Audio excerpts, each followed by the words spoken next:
G'day, welcome back to Outback Action Figures. Now you may recognise some of these guys here. I've featured them in my last few weeks of Top 3 Thursday, the series that I've been doing on the YouTube Shorts. And I realise not everybody watches Shorts, that's totally fine. So I just wanted to do a quick little recap here of the first 4 weeks and just go through the top 3 that I picked for each episode and just go into a little bit more detail on each one and explain why I picked those. So we'll start off with the first week, which was the top 3 Marvel Legends Hidden Gems. And that was with the Venomized Captain America here. So I'll get the other stuff out of the way and we'll have a look at the other 3 that we had for that week. Alright, so this was week 1, as I mentioned, the Marvel Legends Hidden Gems. These are just some of the guys that I thought were, a little bit underrated, a little bit more obscure, just the kind of stuff you don't really see people talking about all that much. They are a little bit older, they're not like brand new figures, but I find, that's a little bit of the appeal of them. They're not just the newest, hottest thing that's out right now.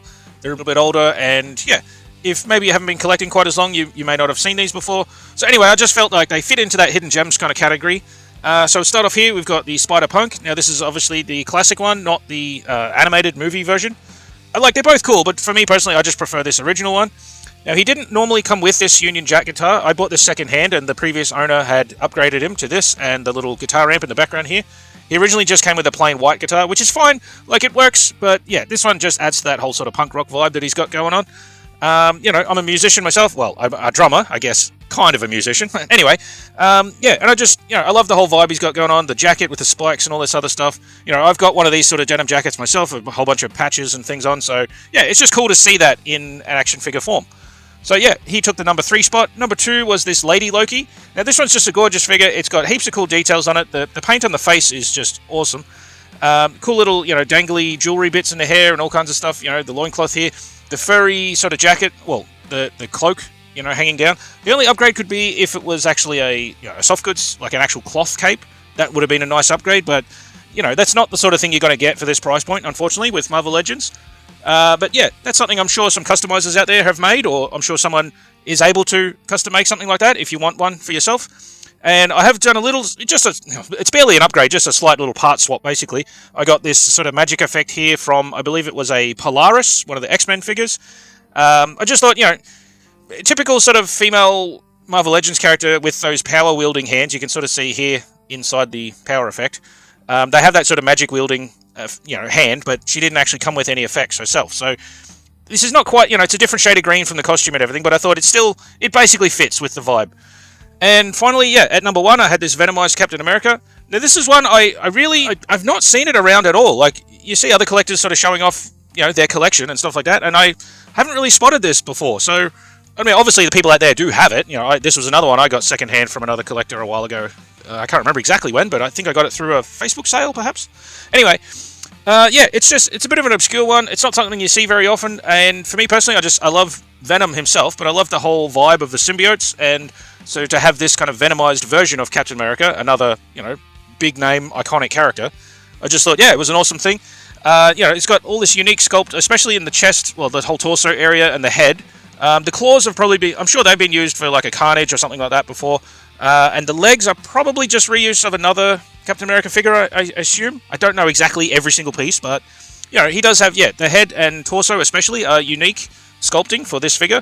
And this whole sort of gooey symbiote effect that they've got added onto the shield as well. That's obviously unique to this character. So yeah, lots of unique parts and just an awesome mashup of Venom and Captain America. So that's why he took the number 1 spot for these Marvel Legends Hidden Gems. So we'll move on to week 2. So week 2, this was definitely a fun one. We did top 3 villain figures. Now, as with all these categories, these are just my own personal collection. So I've just done my top 3 picks of what I actually own. I'm sure there's loads of other awesome villains out there, or, the Marvel Legends, Hidden Gems, whatever category it is. I'm sure there's heaps more out there that I either don't have or just may have missed. So, yeah, if you have any other ideas at all, please let me know in the comments. I'd love to hear your feedback. I'm always open to new ideas, so yeah, please let me know. Anyway, for this one, I went with these 3 here. So, at number 3, we had from the Jada Toys Street Fighter collection, I went with M. Bison. Now, I remember playing the Street Fighter 2 game on the Super Nintendo as a kid, and yeah, he was just the ultimate final boss in that game. And I think I maybe beat him a couple of times, but I'm talking, years ago as a kid, and I don't pretend to be any kind of expert at fighting games. I enjoyed playing it. But yeah, he was always such a tough guy to beat. And yeah, he's just another super iconic character, especially from the 90s, that movie where he was played by Raul Julia. That was just such an outstanding performance by him. It may not have been the greatest movie ever, but he played that role so perfectly. And yeah, he's just a perfect example of an iconic character, a great villain, and he just fit the bill perfectly. So he was number 3. In number 2, we had this Apocalypse Builder figure from Marvel Legends. Now this guy, I was so happy to finally get my hands on him. I'd been collecting for a few years before I was able to actually track down a second-hand version. I missed out when he was originally released in that wave of X-Men figures. But yeah, like I said, super happy to finally get him. I love the whole, the sculpt, the design, the colors, the whole thing is just such an imposing presence on the shelf. I mean, here, if we show, like, compared to a regular, 6-inch Marvel Legends, for example, he just towers over them. So yeah, he's a huge, imposing presence. Looks fantastic on a shelf. As I mentioned in the original shorts, he's perfect for any X-Men collection. Yeah, and he's just another iconic character. He's a huge villain in the whole X-Men canon. Really looking forward to see what they do with him in the new season of X-Men 97 as well, the animated series. That should be up any day now. By the time the video comes up, it might actually already be out. But yeah, another just awesome figure. He looks fantastic, and yeah, so he was number 2. And then moving on to number 1, I couldn't go past this Megatron figure here. This is one of the YOLO Park AMK model kits. Now, they do have the AMK Pro version, which is, it has like die-cast parts, and I think maybe the eyes light up. It might have some sort of lights in the cannon here as well. I've just gone for the regular AMK model kit, which still has the same amount of detail, but it's just made of plastic instead of the die-cast parts. But yeah, it still looks fantastic. Another huge, imposing presence on the shelf, and again, just such a massive, iconic, pop culture icon, really. So yeah, I'm not the world's hugest fan of Transformers. I enjoy it, but it's not my main thing. But yeah, I just thought as a number 1 villain, you really couldn't go past something like this. So that was my picks for the top 3 villains. We'll move on to week 3. So for week 3, we went with the top 3 Marvel Legends big boys. Now this was somewhat inspired by the previous week where, there was 2 of those villain figures were quite big ones. And so that kind of made me think, well, I've got quite a few, big chonky figures, so why don't we just do a top 3 of those? But most of my collection being Marvel Legends, I figured, well, we'll just do top 3 Marvel big boys. So anyway, here we go. Starting off with number 3, as I've mentioned before, I'm just a massive fan of Venom. I just love his whole design, and this kind of monster version of Venom is just huge. The sculpt is like super detailed, and I love the paintwork on it. The actual spider design, the logo, is super clean, but it does have a bunch of like really subtle little blue highlights on it, which I pointed that out in the short, the original top 3 video that I did. And yeah, this is, I think this was from like the What If series, this random Spider-Man here. And I just thought, have him just sort of hanging there like Venom's about to bite his head off or something. It was just a cool little thing. I've had him on display like that on the shelf. Moving on to number 2, we had the movie version of Colossus. Now, as I said in the short, I don't usually collect MCU figures. I've got a bunch of Hot Toys, which I go for, movie-based or live-action versions in that scale. Just as I find that they're able to get the likenesses a bit better, and, they come with just, like the actual cloth outfits, and anyway, they're just better in general. So I usually go for the more comic versions in the smaller scale like this. But yeah, as a massive Deadpool fan, I couldn't resist this guy. So yeah, he looks awesome. It took a long time for them to finally make this.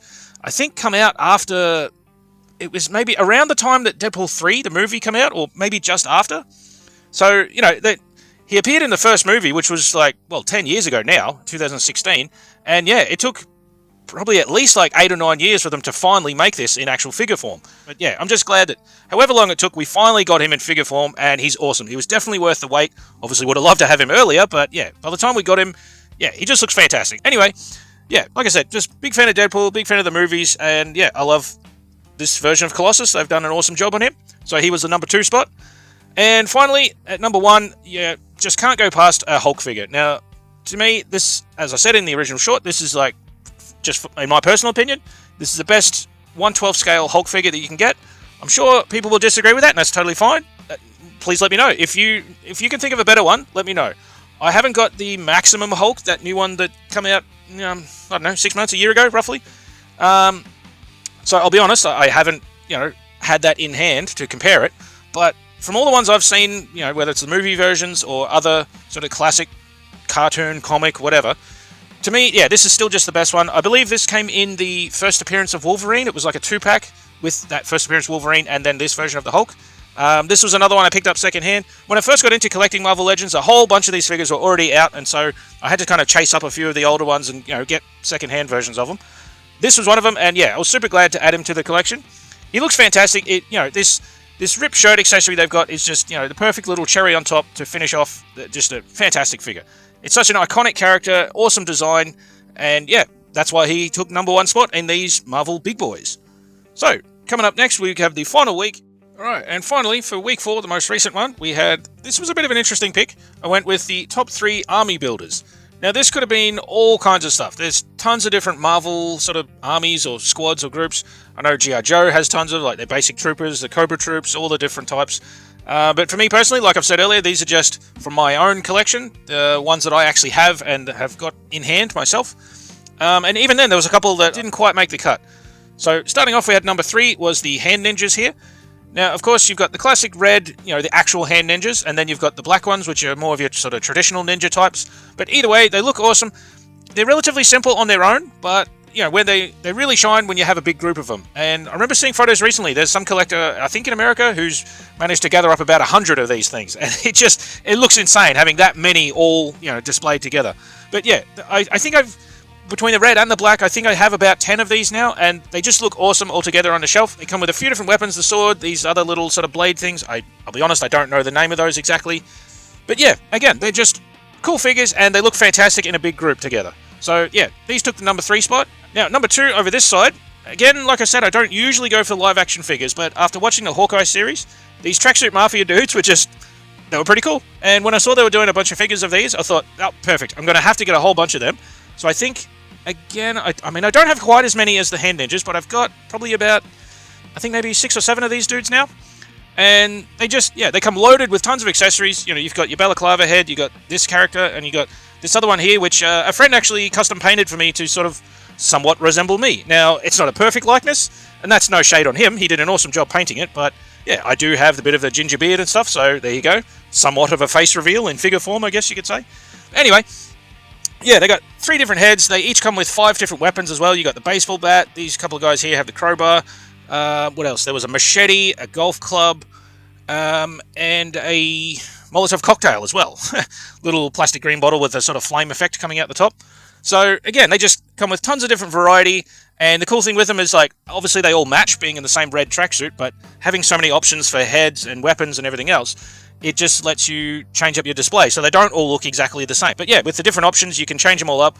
I mean, you could have a whole crew just wearing balaclavas if you want, whatever. It's up to you. It gives you lots of options.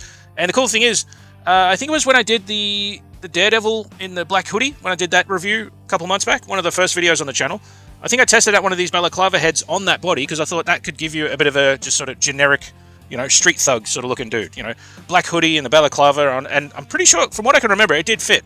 So, yeah, it gives you options you can use on other figures as well, not just these guys. But anyway, I thought they looked great. Again, simple enough on their own. They're not obviously not unique named characters. They're just regular dudes in tracksuits. But you have a whole group of these together on a shelf, and it just looks fantastic. I figured that would be really good to have a display, like a bunch of these guys, going up against the Punisher, for example. So anyway, plenty of cool options, and I thought they were just perfect fit for number 2 spot. And finally, here at number 1, we have from the G.I. Joe Classified line. I could, like I said, I could have done all Marvel, but I wanted to change it up. And these guys are a perfect fit for number 1. So, yeah, G.I. Joe Classified, they've done this search and rescue series. So they've got these firefighters, and they had a bunch of police officers as well. So it was a bit of a toss-up between the two. Now, the only downside with the police officers is that they were quite popular, and I've only managed to find 2 of them so far. So it's not exactly army building, I guess, if you only have 2. Whereas these firefighters, I've actually got 4 of them. I've saved one in the box because I do want to do an actual review on him at some point. So, yeah, I want to do the proper unboxing, the whole thing, when it's still fresh in the box. So, yeah, they look great all together as a crew like this. The only minor downside with them is that, considering that they're firefighters, they don't actually come with a fire hose accessory. They come with tons of other stuff. Like, they got this whole Jaws of Life thing here for, pulling a door open or a car or whatever. They have this other crowbar-ish looking thing. I'm guessing that, again, is for sort of like wedging doors open and things like that. They have sledgehammer, axe. There's a bunch of, you've got obviously the helmet here, the face mask thing, like this. They come with 2 different heads as well. You've got the sort of paler skin here. This one has the darker skin tone on it. Obviously, they have the big air tank on the back. There's, there's all kinds of pieces anyway. They come with tons of stuff, but yeah, once I do the actual review on him, we'll see all those bits. But yeah, I just thought, again, they look fantastic as a group. I mean, these are ones that I think even just one of them on their own still looks fantastic. Whereas the other ones, like, they look decent on their own, but they really need to be in a group to really excel at, at display. Whereas these guys, like, obviously they look awesome in a group, but even just one on their own still looks fantastic. Tons of detail, heaps of accessories, and they're just, G.I. Joe Classified, they've just, they've blown it out of the water with this. I think they've done a fantastic job. Again, one tiny little minor downside, I guess, is that they don't come with alternate hands. That's one thing. It's a little bit unfortunate. A lot of the G.I. Joe figures don't come with alternate hands, which, it's not a deal breaker, it's not the end of the world or anything, but it's just a bit of a shame. They could really use extra hands just to get some different posing and different, just different looks, basically, if you wanted to do photography or just different displays on your shelf. But either way, I thought they were perfect as a number one spot. They look awesome, and there we go. So, that was a recap on the first 4 weeks. I'm thinking from now on, each episode I'll probably still do the short, but then maybe just do a slightly expanded, maybe sort of 3 to 5 minute version, kind of like what I've done here, but just, on each week individually, not a whole recap of, like a month worth of episodes. But anyway, yeah, if you've already seen these in the shorts, then thanks very much for watching those. I definitely appreciate it. I hope this wasn't boring, just going over the same ones again. But yeah, if anyone hasn't seen those yet, then I hope you enjoyed this. And stick around, we'll obviously continue with the series every Thursday. If you have suggestions for any different categories I can try out, please let me know. I've got a few lined up already, but yeah, I'm always open for more ideas, and if there's anything specific you guys want to see, then please let me know. I'm always open to trying out new things. And yeah, if there's any of these top 3s that you disagree with, or even if you agree with them, then please let me know. Leave a comment and tell me what you would pick. Again, these are just from my own personal collection. I'm sure there's tons of other options out there, but these are just the ones that I personally had on hand. So anyway, pretty much wraps it up. Thanks again for watching. Please give the video a like if you like it, and subscribe if you haven't yet, and we'll see you in the next one. Cheers. See ya.